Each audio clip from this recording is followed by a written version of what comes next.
Anecdotes for success. Level up with truth, meaning, trade-offs, perspective.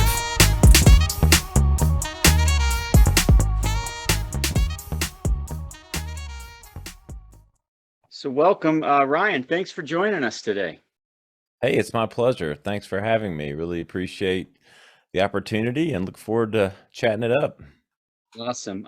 So like I was saying, our podcast, Anecdotes for Success, we like to hear people's stories. One of our taglines is "Success is never linear." So as we have this conversation, we can't wait to hear about everything you've been doing. And let's get started. So why don't I just ask the generic vague question of tell us a little bit about your background before we get asking questions.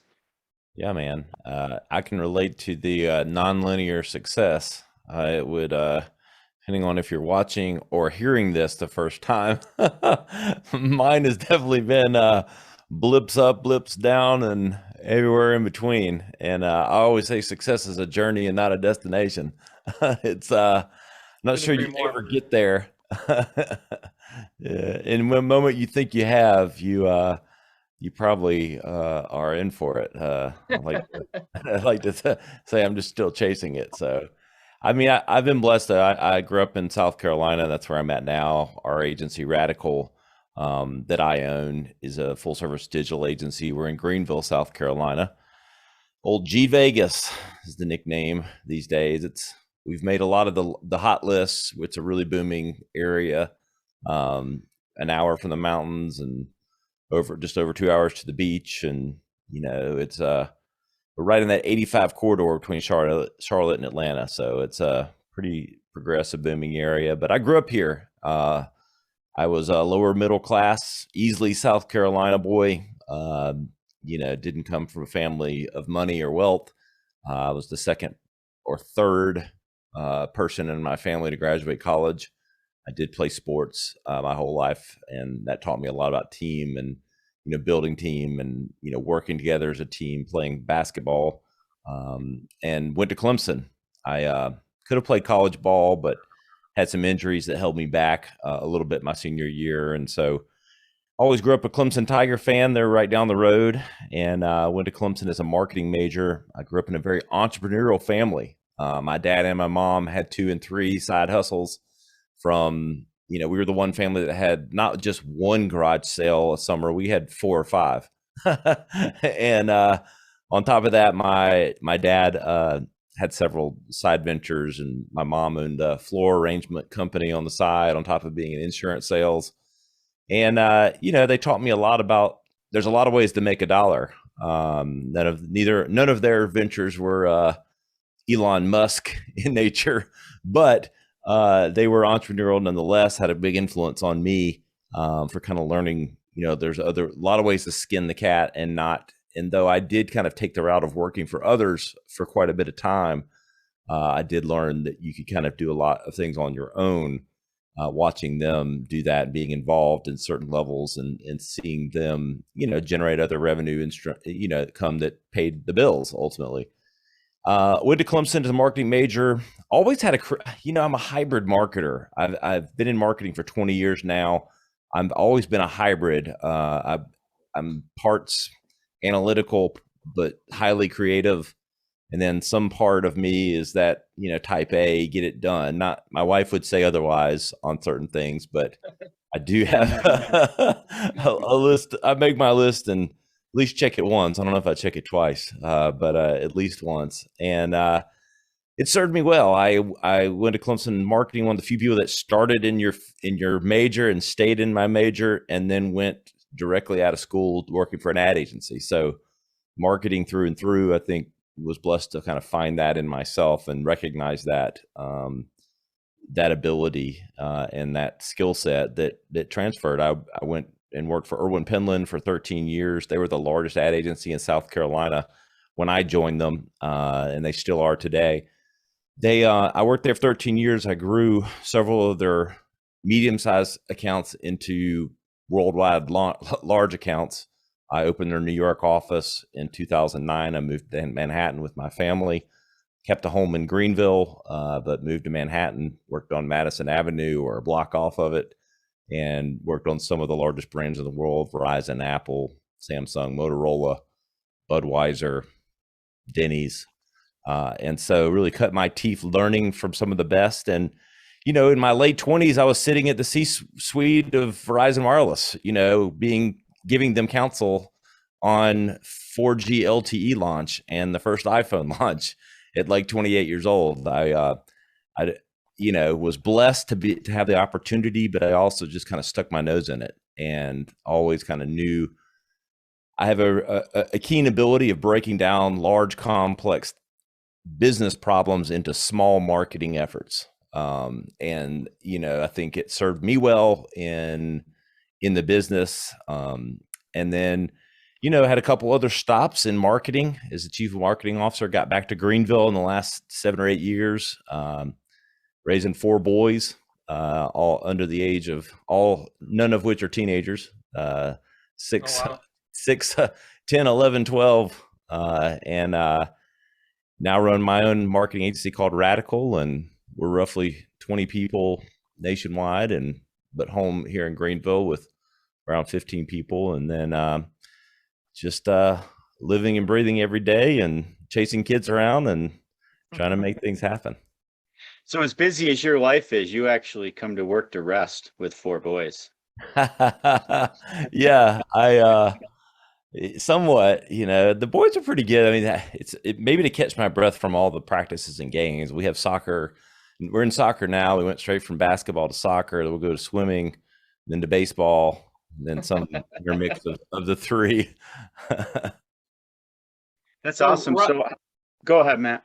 I was going to say, Ryan, a couple of things that you mentioned that I want to touch on. One of which, and we mentioned at the beginning, and you mentioned it, nonlinear success, and the ups and downs, and as a entrepreneur myself, and I own 12 franchises, and I own real estate, and I'm in a variety of different businesses, and I get asked a lot of questions from a lot of people, and one of the things I bring up, of course, is, hey, look, you're going to have your ups and downs, and you you laughed about it, discussed it like yeah, duh, no kidding. But why do you think so few people get that? Why do you think people think success is this and not what we know it happens to be? And because I find that the number of people I know out there who could take control of their lives in a better way, but I just can't handle that up and down and how it holds them back. It's maddening to me. I mean, why? What do you think? I mean, you're an experienced guy who has a lot of conversations. What's your thoughts on that? Yeah, I think, well, for one, we like to talk about the positives, and you see, especially with social media, you see a lot more of the ups than the downs, right? And so it kind of magnifies where, that's what people are seeing. And I think, the reality, a lot of being an entrepreneur is risk taking, and most people don't like risk. Entrepreneurs do or can tolerate a risk tolerance. So I think that's part of, their acceptance. There's a few variables, because I've been kind of studying this myself. I mean, we have a podcast called the Radcast. We're a top 25 marketing podcast in the US. And, I talk with famous founders, celebrities, and we talk about their business journey, which in a way translates to some of the conversations you guys are having with, success is like, and there's a few variables that I think I've found that are common. It's risk tolerance, curiosity, and some drive that's hard to exactly encapsulate in words that kind of make up the successful and even the unsuccessful entrepreneurs. There's some combination of those things. And it's, I think, the people that can tolerate that is why you see the ones that can and the ones that can't, and they get held back by that fear. I mean, fear is a real thing. Ironically, and I really appreciate you teaming these things up, because I'm actually counseling on like a lot of these things, Matt. So perfect transition. I'm doing some teaching, some course building right now it's under the Radical Formula, and my business partner Andy Murphy and I are doing this very thing because I'm teaching on marketing and personal branding, which we'll get to, I'm sure. But the reason I didn't just come out and do that is because I've recognized that mindset if the mindset isn't right, nothing I teach you can get put to practice. And Andy's an NLP, neuro-linguistic programmer, and he can literally reprogram your brain. And it's because of these fear triggers, stress triggers, and all these things. There's a science behind it, but we're doing this mindset and marketing combination, because if you can't get out of your own way in your own mind, you can never kind of get to the other side of it. And so all of those things kind of play together. I hope I'm kind of answering your question. No, you are. And a follow up to that, because I don't have the answer to this. You know what I mean? I'm not. I don't like to ask questions. I don't know that there is a perfect answer. You know? Yeah, I think I know. That's why I'm so curious about it, like you are. And your partner sounds like an interesting character in order to there's so much to that. I'm sure that's a whole week's worth of discussion. But Yep. So if that's true, and I think it is, right? And I think you're right. Are we born entrepreneurs? Oh, or are we made entrepreneurs? And you mentioned something else I had to write down. Your background sounds very similar to mine in a lot of ways. Sports, parents who were entrepreneurial. You kind of had this, I got to earn it through sports. That's how I feel anyway. I was taught, and Paul was an athlete as well, if you count golf. Sports, I got to earn it. I got to take responsibility, and I can achieve if I work, if I commit. And then, that parental aspect that I had as well. My dad was an entrepreneur, and again, he never hit it big, if you will, but man, did I learn a lot growing up from that attitude of, hey, there's other ways to make money. I'm not going to depend on anyone, et cetera, et cetera, et cetera. But yet I have two brothers, both I consider quite successful. Neither one of them nearly as entrepreneurial as I am, and I'm always kind of looking at this. Are we born it? Are we made it? It's probably a combination of both. What's your opinion? Yeah, nature versus nurture. Matt, you and I are on similar wavelengths here, because I've literally been talking about these very topics. And I don't, we'd both probably be doing something else, and maybe even if we're doing well, doing even much better if we knew the exact answer to this, but I do think it's a combination of both. I think your environment plays a lot into it. And here's what I'll say. At least where I grew up, I watched the entrepreneurial side of my parents, and that had impact on me, whether I knew it in the moment or not. It's just too much of a coincidence that, right, I had two parents that were very entrepreneurial, and here I am on the other side. But I will say this, I work like tomorrow, if I shut the doors, hopefully not, but I can work for other people. There's certain people that I know that are entrepreneurs that are incapable of working for others. I've spent way longer of my career working for other people and doing it very successfully. So I've been able to do that, but I do think there's a combination of the nature and the nurture. One thing I'll say with my parents, whether intentional or just their accidental parenting style, and they were great parents, and they disciplined me. They taught me right from wrong. They gave me moral compass. But I will say one thing, my parents were not micromanagers of me. I was the second child, so I was the baby, but they had lives. They came to all my games, they supported me, but they let me be very independent and make decisions. And they didn't cage me in. Now, I was a good kid. I had a head on my shoulders. I probably earned some of that right by not being a crazy wild child. But at the same time, so I do think that nurturement, and not just nature, of letting me kind of find my way and not boxing me in, had a great impact in kind of my creativity, my sort of notion to kind of respect the rules but ignore the rules, because I'm gonna do this, I'm gonna make this happen, and that was kind of, I think that's the one characteristic about me in that whole discussion. And sometimes when you reflect on questions like this, you don't want to be selfish about it, but you do it through your own lens. And using my own lens, I feel like it's a combination of the two. But I do think the way in which I was brought up had a big impact on it.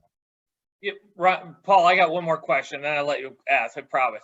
But Ryan, First of all, it's funny. We sound a lot alike the way we were raised. I have second child as well. And a lot of the things you're saying are just like exactly how I feel. And, great parents, but gave me freedom, didn't micromanage. All those things ring totally true with me, which is very interesting. I also worked for other people. And one of the questions I've written down when you first started speaking is, what do you think when you hear from a younger person, senior in high school, early college, late college, whatever, and I get this question a lot, and is, what should I do? In order, I want to be an entrepreneur, but I have no idea where to start. What should I do? And one of the pieces of advice I always give is, hey, go work for other people. Go network. Go make your mistakes on someone else's dime. Go meet other people on someone else's dime, and do all these things, because being an employee and knowing how to work with others is a wonderful characteristic. It helps with your leadership, and you're not always at 24 years old for me to think I was going to be an entrepreneur and lead people and be the boss. I mean, that was unimaginable for me at 24, 25, 30, etc. But I got a lot of questions from people, younger people, who think, they're going to be, Mark Zuckerberg. They're going to invent Facebook at 21 or whatever, and off they go. And that's obviously not realistic. What do you think to tell the younger people? I get the question all the time. I'm going to answer that question, but I'm going to tell you what I don't think it is, which I think has become a popular answer. Follow your passion. What you love is what you will do. And I'll stop, I curse a lot, and I'm not going to curse on your show since a lot of young people do it, but I call that a certain thing.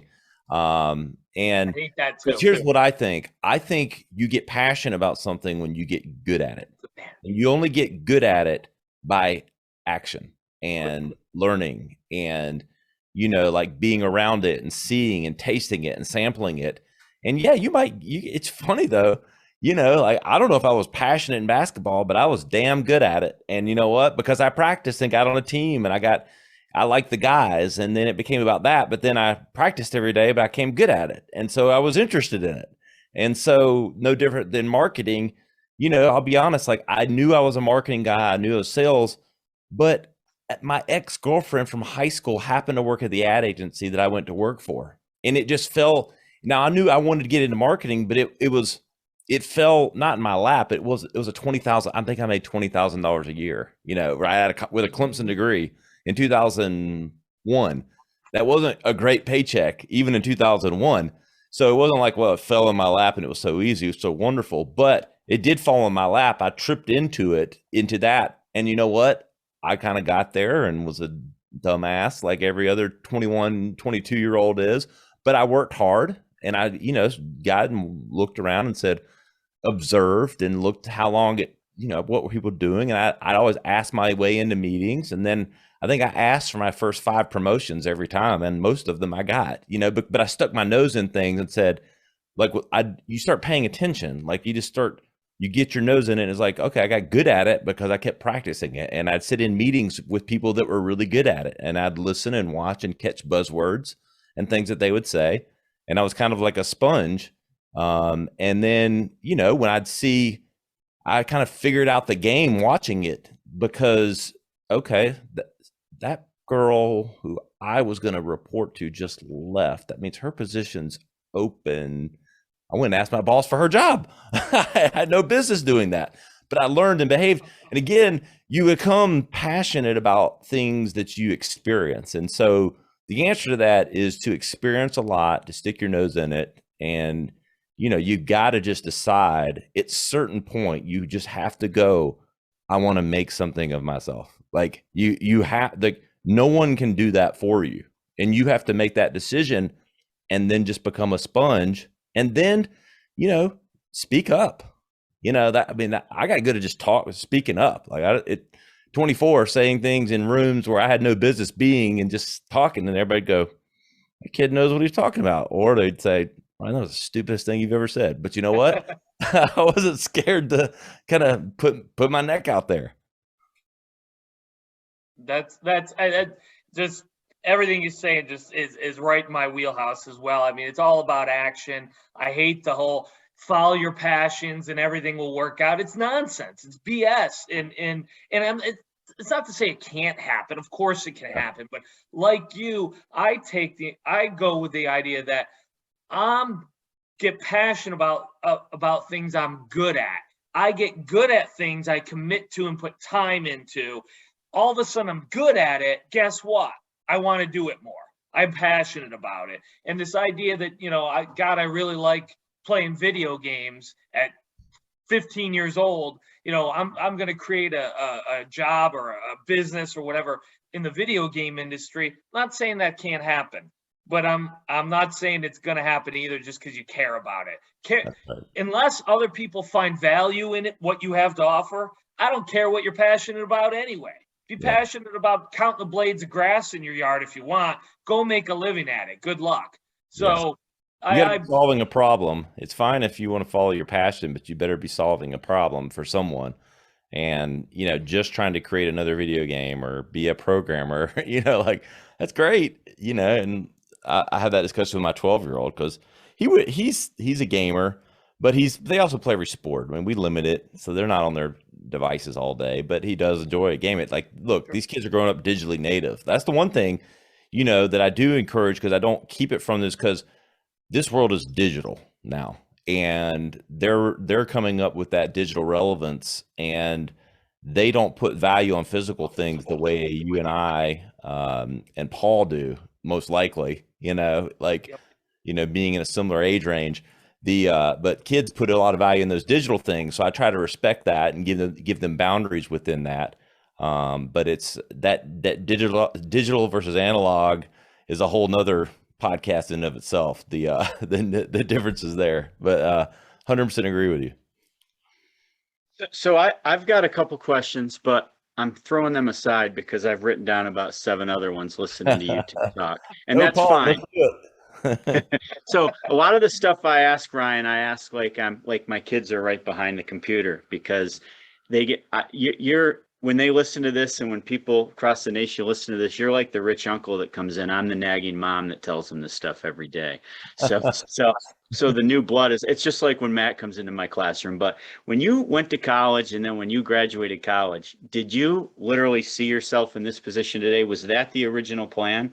Or did it just happen because you worked for other people, you were assertive, you took advantage of opportunity, and one thing led to another? I didn't see where I'm sitting today exactly. I will say, because I'm a goal setter, but I was never like the vision, I'm going to do this or have that. But here's what I did know. I was money motivated. I was, even as a poor, easily kid, my parents would always say my tastes were always caviar in nature. But you know what? I know my parents didn't pay for any of that. I went and got it. I mean, even to this day, if I want something, I'll buy it, but I'm going to earn it to afford it. And so it was less that I didn't see myself in a certain house at a certain company doing a certain thing. Absolutely not. I was not that, but I did know and have always been, I'm going to figure out how to get what I want. And my ambitions are great. And so what I don't know, again, I mean, there's a lot of ups and downs of what it took to get there. I mean, there was not all, fairy tale. I've gone through a divorce. I've, had ups and downs in positions in and out of marketing, that were just, wrong place, wrong time, or making bad decisions about career choices here and there. So it was not, again, that easy ride. But I did not see the exact path other than just knowing that I had the fortitude and kind of the chutzpah, so to speak, to kind of make it happen or attempt to make it happen. So that's what I love. So I have a chart that I created that I have hanging in my classroom. There's 2 types of people. They either solve problems or cause problems. You sound like a problem solver. But the other matrix of it, the other axis is you either take action or don't take action. You seem to take action. And I have a lot of kids that have all these plans, but they cause a lot of problems. So they're either whiners or they're toxic people. And then I have other people that solve problems, have the answers in class, but they never do anything about it. So to me, they're just dreamers, and that's as bad as anything else. So I like to hear that I have an acronym for the word champion. I won't go into it today, but if I was to show you the acronym, you have every trait of someone that lives the champion lifestyle. And it has nothing to do with winning. It just has to do what you've been doing. And when you compound all those gains, you win, right? Yes, that's exactly right. And I mean, what's funny is taking action sometimes creates problems. Yeah. Sometimes I've been so forward, like taking action, like I'm going, and then it's the what do they say, the problems that you don't know you're causing. There's a better phrasing of the words of that, unintended consequences. And I know them too. Yeah, I have those too. I run through some walls, man, but sometimes, it's worked a lot more than it hasn't. And I'd rather be that way than any other way. But I have taken some bruises along the way, but, yeah. And there's along those same lines, there's a word that I love. And when I hire people, I love the champion too. Obviously it's a common word, but I hadn't thought of it in that way. Grit. Grit is an underappreciated value. It's the number one quality that I look for when I'm hiring people, when I kind of judge people, because we're being raised kind of now in a time that I don't know. And it's not this. I didn't play football. I played basketball. We weren't tough guys in basketball. Like I'm not this Mr. Tough guy. Like I think but I do have grit, and I think it's kind of a lost commodity today. We're raising people, I think, to not have that kind of grit, it's kind of like you fall down, you pick yourself up and you dust yourself off. And we all need help sometimes. It's not about never needing help, but you've got to want it. You've got to have a, thick skin. And so that's a big trait that I kind of look for in people. Well, that's awesome. And I'll give you the short version. I teach a super unique program of seniors where I actually recruit from 8 different school districts. They apply, and I only take the top 28 kids, and they spend half a day with me. They drive to my class. We teach entrepreneurship. We promote events. They go on internships. But the biggest problem I have is that when they fall, their parents, that's the only time I hear from, well, how did my son or daughter fail? Because they're an A student. And I'm like, it's part of the process. Trust me, they're going to be better for it. And the second thing I do is I feel parents today as a teacher have more control over what they think their future kids' plan should be. And like, it wasn't the day where I'd be lucky to have 5 friends playing baseball in a yard and we're all beating each other up, cheating and trying to figure out the rules. And then we're friends afterwards. Everything's a coach. Everything's a trainer. Everything's controlled. And the parents even want to control where they go to college. And I challenge the students, why don't you take a year off, raise some money, start investing it, because we do Financial Fridays. And that's when I get a lot of feedback. What do you mean they shouldn't go to college? I didn't say that. I just said they might find more about their journey by doing something else first. Like you're where you are today, just from talking to you for 20, 25 minutes, because you had a journey that you probably wouldn't give back if you had a chance, right? Like all the places you've worked and all the things you've done have created where you are presently and where you will be in the future. What advice could you give to students when they're pressured by other people in their close circle to follow a certain plan? That was a long way to ask that question. Sorry. Know that there's a lifetime ahead of them, and anything in the moment is way smaller than it seems. Now, in those types of situations, I don't mean that like decisions don't last a lifetime. It's a difference. But I think, a lot of young people and everyone gets hung up in that moment and thinking, that judgment. Let me tell you, some 11th grader you're going to school with now's opinion is so inconsequential to the rest of your life that's hard for them to understand. But once if they can get over that hurdle, and it's hard with today with social media, which, look, I'm in the business of marketing and our company makes a lot of money off of social media, but there's downsides of it too. So I won't let my kids get on it until they're at least 14. And even then, I don't know that it's right, but I'm going to police it in a way because the judgment and the things that come with that. And I think that's, counseling them is I would give them everything. And I do with my own kids. And I'm getting to where I'm having these types of conversations, certainly, because I keep it light. To your point, like trying to control, I keep it light with my kids. Like, not because I teach them, they watch me, I give them a good example. And it's funny, they just happen to be good kids in school. You know what I mean? Like, it's funny how that works out, right? But I don't try to control them, and I try to keep it light. But as these decisions and these choices and conversations get harder, if I was giving advice, I would do anything I could to show them how long their life, how many ups and downs and how many periods in life there's going to be, to try to demonstrate to them, how the moment matters, but don't let it overcome you. And I'd probably look for analogies and ways to kind of get them in that mindset of, how many more moments there's going to be, and that, I don't know, that judgment will fade quickly. Well, that's perspective. I mean, it's like I always say to younger kids, I've been your age, you've never been my age. And there might be a lesson somewhere, or it might be a bunch of BS and useless information. Two more questions. Then we want to get into your podcast and your agency as well. In your opinion, should everybody take a marketing class in college? Like, shouldn't that be the business class you have to take? Yes or no, or I mean, you know where I'm going with this, Paul. Come on. That's why I asked it. Look, life to me is selling and marketing at all times. It's like, it just is like you're selling, your parents on things, you're selling your friends, you're selling people on you. And every day we're selling or marketing ourselves, or we should be.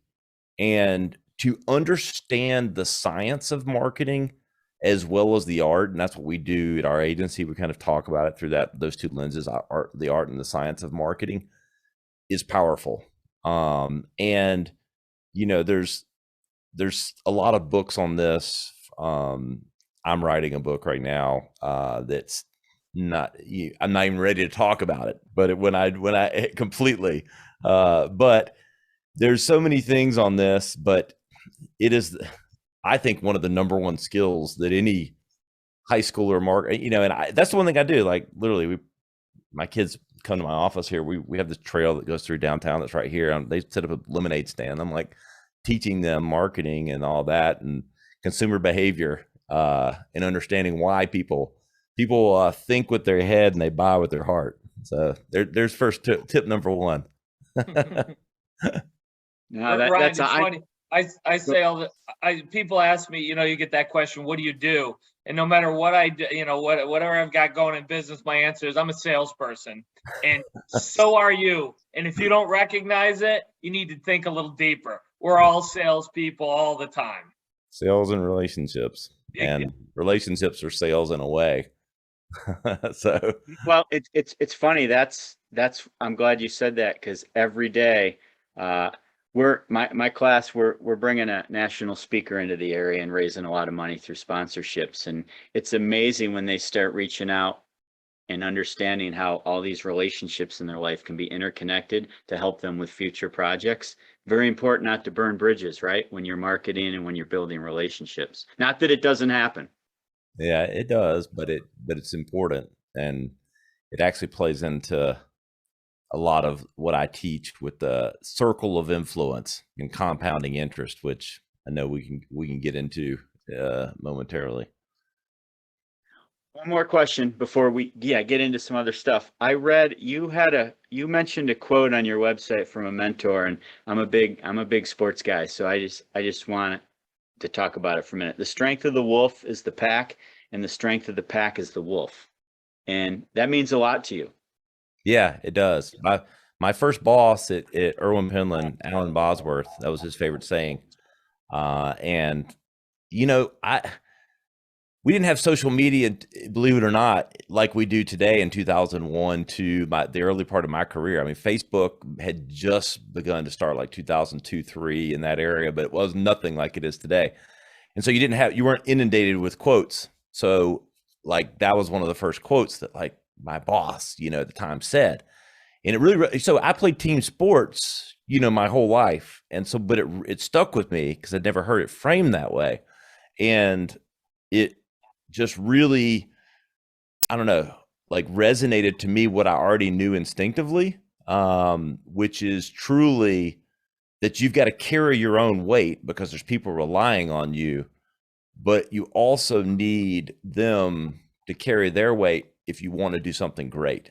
That it's really hard to do something alone in this world. Even the biggest and most successful entrepreneurs have circles, that have helped them along the way. And they may be the visionary and they may be, the outward facing, person for things that happen, where Steve Jobs or Elon Musk but think of how many people make Amazon happen every day. Bezos, isn't making it happen every day. And like him, love him or hate him, like he built a team and but it would have only been as good as that circle is, and it's kind of that rallying cry that I owe it to the circle, to the pack to be great. And I'm counting on, it's the accountability is really what it always meant to be. And like you hear that and you just think, okay, that makes sense.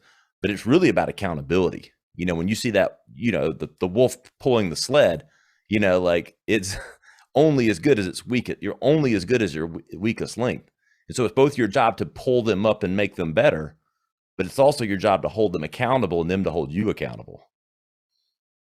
I love it. I saw that quote yesterday, and I have two daughters that they both played college softball. One's now a high school coach and counselor, and my other one's still playing. Sent them that quote. I said, you got to use this with your teams, because you probably know nowadays, I think people get so hung up in the brand and themselves that it's everybody else's fault, right? Yeah.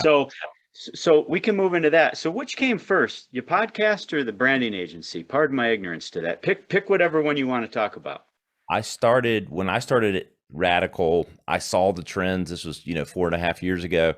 Obviously podcasting was still alive and well then, but it's really having its heyday now. But 4.5 years ago, I saw it. I'd done some podcasting in other ventures on the way in the very early stages. And I just said, when I started Radical, and literally started Radical in a co-work space behind me that I now own. And I started in a cubicle, and at day one, it was me. I brought some clients in. I'd been in the business a while, so I brought in some nice sized clients with just me consulting with them, and then started to build the team. But I did the podcast day one of Radical and the Radcast originated the same day. And I just created a schedule and a discipline around doing it, and have stick with it. We're at 250 plus episodes, but they were born on the same day, Radical and the Radcast. I mean, I guess they really supplement each other very well. Yeah. I mean, it does. Podcasting to me, number one, in a world where, believe it or not, I'm kind of a extroverted introvert. And I'm very open and talk. I go to a party, I can be the life of the party, but I'm not the life of the party. Like I can play that. Some people can't put that hat on. I can put that hat on and wear it. I wear it so well, people think I'm extroverted. But the podcast was a relationship builder, for me, for someone that's not always, my strength has not always been, because I'm so kind of internally driven. I think it can make you struggle a little bit with relationship development, because I'm always kind of go forward, and like I would, you'd be on teams and we do stuff, but like true deep relationships and like getting to know people and stuff like that. So the podcast for me was building relationships in my field and staying fresh on the knowledge in my field. And then ultimately I did see this I recognize the trends of content and creating content and thought leadership, and recognize that could be a branded asset for the agency in doing those things. And so in a world where you need to create content to kind of get your, views out there and to do things and leverage that, it is kind of the absolute mechanism for us, because, you're just like what we're doing here. You record it for an hour, you get 10 highlight snippets out of it, you get the full episode. Like, it just creates great content for you. No, it really does. So I want to ask you another question, then I'll give the floor back to you, Matt. Now I've been hogging the show. Go. That's great. You've spoke with a lot of great people, and you've helped a lot of great people. I'm not going to put you on the spot and ask who you like the best, because that's not fair. I'll do that.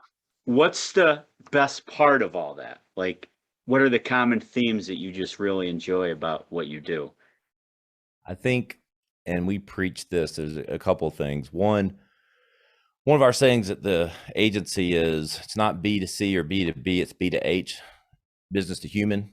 There's a humanity that you realize and you apply when you start talking with celebrity. We're talking with celebrities now, famous founders, but they're all human. And there's a humanity in that's a teaching lesson, because they've gone through the struggles and it's definitely the journey to success, and there's all those things, but it's more the journey of being human. And I really find that thread fascinating. And that, again, in this world where everything is seemingly upon us, there's a lot of things that aren't. And so having real conversations, which I think, which I've enjoyed about this podcast, and what I try to do is just having those conversations of humanity, and kind of learning from one another. And so the common thread has been, everyone's way more human and way more common than we like to think that they are, at least in our, just approaches and things like that. But, it's just fascinating, having discussions with people that have, done things and seen things that I've never done, and, but have perspective, but then also at the same time going, wow, we're a lot more similar than I would have thought. Ryan, don't you think that's one of the challenges of this digital world we live in, this B to H, if you will, or we could even call it H to H, right? Human to human. We're losing a lot of that, or at least it's different than it was 10, 20 years ago, of course. I don't think anyone. But I embrace it. Matt, like, I know where you're going, and I agree with you, like, in premise, but like, the one thing I do love is, like, me, you, and Paul wouldn't be sitting here getting to know one another. Exactly. That's exactly where I'm the three of us aren't running into each other at Red Lobster. I mean, like, because you're in upstate New York and I'm in Greenville, South Carolina, we probably would have never met. So digital enabled this conversation, which I'm thoroughly enjoying. And, so there's two sides of it. Now, I do think that we are missing a little bit of the human connection on certain things. So it's like a double-edged sword. Isn't it though? It's our pillar number 2, which is trade-offs, which is, this unbelievable benefit of, here we are having a conversation. Like you said, we're not going to run into each other in the real world, if you will. It's virtually impossible. But because of this technology, here we are having a great conversation we can all learn from, and so can potentially millions and millions and millions of other people. At the same time, there's so much focus in some of these social media platforms. I don't think we get enough of this, and that's just the trade-off of the two. And I guess my question was going to be, how do you? It's not even a question. I mean, it's just there. It just exists. Like, how do you balance those things? I think it comes down to each individual and what they enjoy in their lives, and to me, it's kind of some self-monitoring of how much time and how much benefit am I getting from these kinds of things. But me is probably, Paul and I are probably a little bit older than you. Some of the social media stuff, I just hate because of the negativity. And then 15 minutes later, I'm sitting here talking to you going, what an amazing conversation with an amazing guy that never would have happened before. And it's just how do you balance those things in a way that it, and how do younger people balance them in positive ways? And again, I'm not even necessarily asking a question. I think it's obvious that these are the challenges. Balance is the right word, balance. And they say Abraham Lincoln said this. I don't know if that's BS or not, but everything in moderation, including moderation. I hadn't heard that before, but I like it. Yeah, someone told me Abe Lincoln said that. I don't. That sounds like something old Abe would say. Seems a little recent for an Abe Lincoln quote, but what do I know?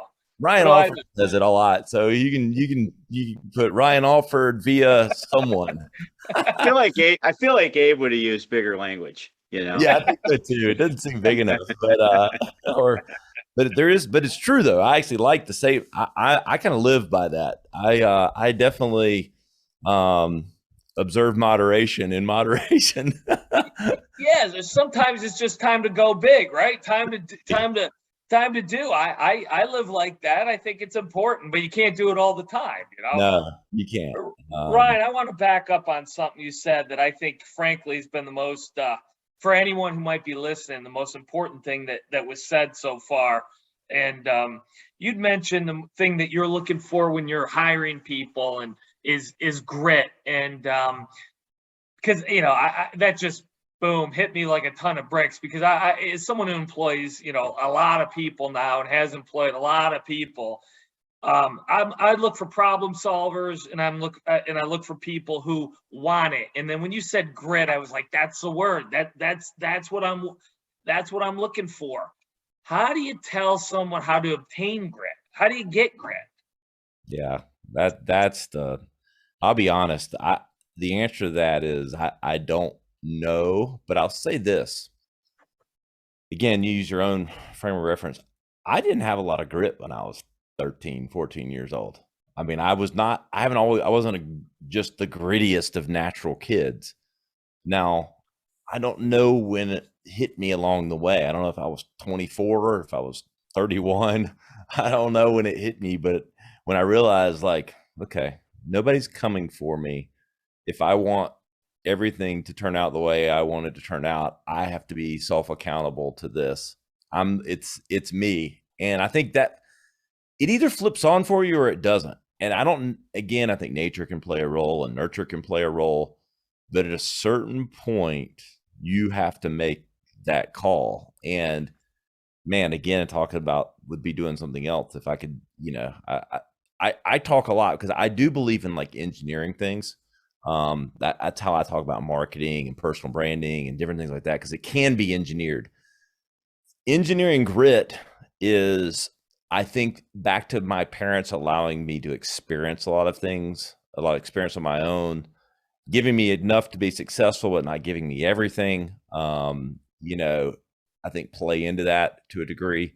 If you're handed everything, it's going to be really hard. And look, like Tom Brady and like others, some really successful, rich fathers that I admire talk about being scared as hell for their kids because they're wealthy and they have all the money in the world. And they do these things and they want to give their kids these experiences, but they're worried that they're not developing, they don't use the word, but I'll use it for them, grit in them, because, they've been handed everything because they do have everything to get. And so finding that balance is tough. And I don't know how you engineer it, but I do know it when I see it.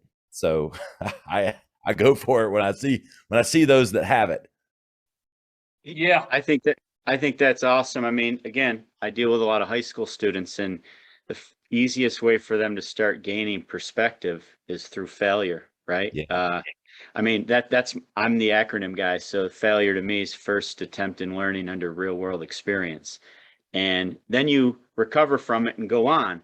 But if people don't let you fail, and I think that's probably some of the problem really wealthy people have with their kids, because if they do fail, now the repercussions on social media are going to be like, look at this loser. So it's a tight, weird, hard circle to develop grit. It is for sure.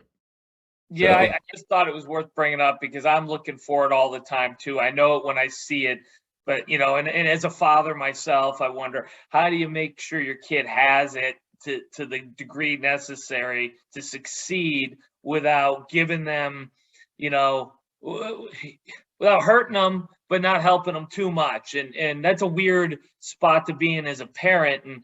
And you know, kind of like yourself, Ryan. I grew up with parents who know what they gave me. They didn't give me, I always said the biggest thing I ever got in the world was parents who they just believed in me and said, I can do whatever I want and they're going to be there for me. And those weren't words, that they were, and I knew it. And I knew it in my heart. And because of that, I couldn't fail. I mean, I could fail. Of course I'd fail, but it didn't mean that much to me. Like I wasn't going to kill. I didn't want to use that word literally. I wasn't going to beat myself up over it too much. I was just going to pick myself, dust myself off and keep going, because when mom and dad are there at the end of the day, they truly love you no matter what. What did I care if the class bully picked on me or if I missed the game-winning shot or all the things that I was willing to do and am willing to do now, because I knew that there was these people there that just loved me unconditionally. That's the only thing I can go back on in my life that gave me an advantage that I thought was more advantageous than a lot of people. And then just continue this real quick. I was watching something on Facebook a couple nights ago at like 3 a.m. because I couldn't sleep. And Kobe Bryant video was up, and he was talking about when he was like 10 or 11, his summer league basketball season, he never scored 1 point in the entire season, which was obviously fascinating. And then they said, well, what changed? And he said, I'll tell you what changed. My dad told me, I don't care if you score 0 points or if you score 60 points a game, I love you anyway, and I'm proud of you. And he said that was the moment that he went, I'm loved. I'm just going to score 60. And it just resonated with me with how I was raised. It's like, we don't care what you do. You can accomplish what you want, but it's on you. And that's what I thought of. And as you were discussing grit here a little bit, but like you, I don't know, that's just a hypothesis. It might mean nothing. And I just know it when I see it. And when I see it, I want that person.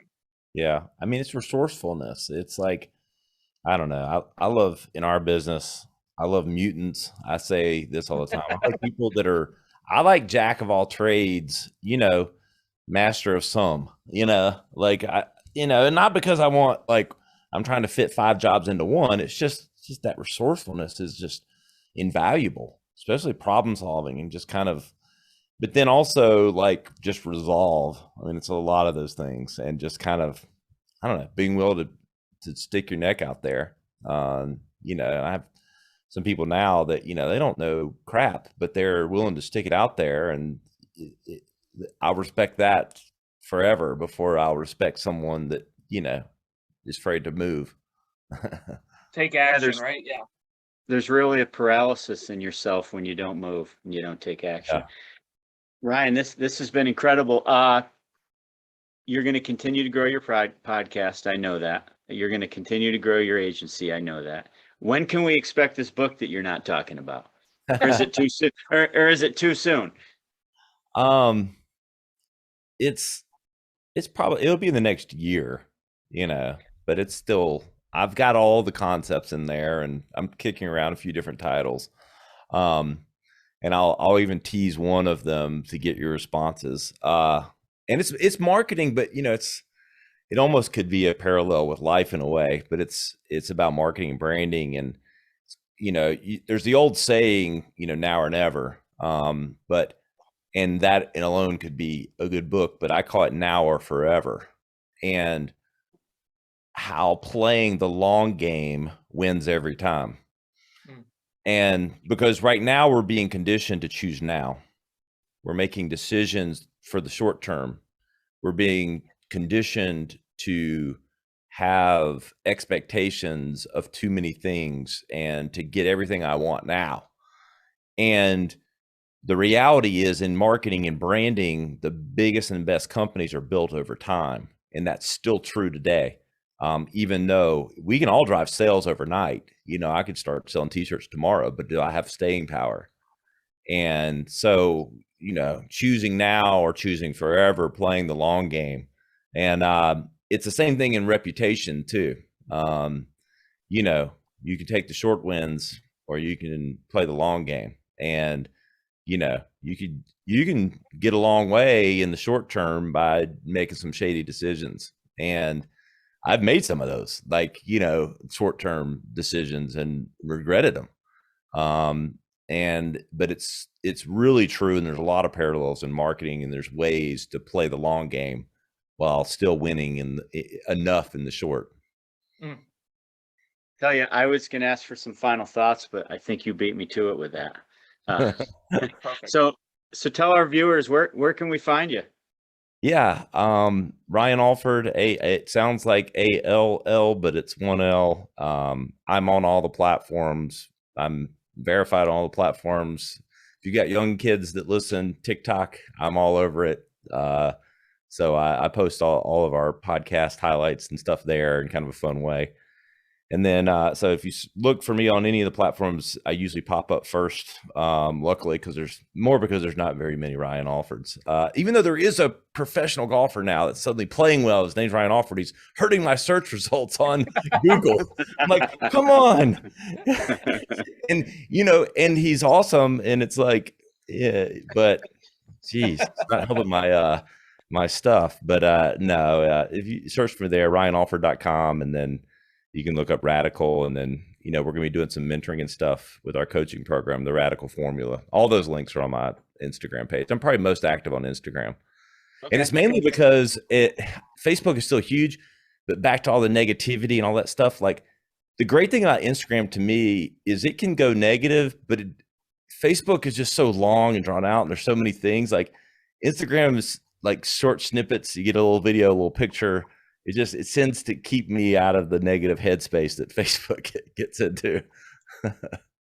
That's a solid point. And for our audience, I can tell you, Facebook's the old people's social media. So yeah, I know. And I don't, you know, other than doing it professionally, I don't have my own personal time is more, you know, Instagram, TikTok, and LinkedIn. This is awesome. I know you'll have a bunch of new supporters and followers amongst my students, and we had a great time today. I appreciate every minute you being on here talking with us. Hey, Matt, Paul, really appreciate it. And happy to, anyone listening, DM, I answer just about every DM. I get hundreds a day, but I answer almost everyone personally, unless it's like a hard sale on something that I don't need. But if it's a really nice t-shirt that I like, I give a sucker for that sometimes too. But yeah, it was a great talk with you guys. I appreciate it. Let's stay connected. Hey, thanks so much, Ryan. Take care.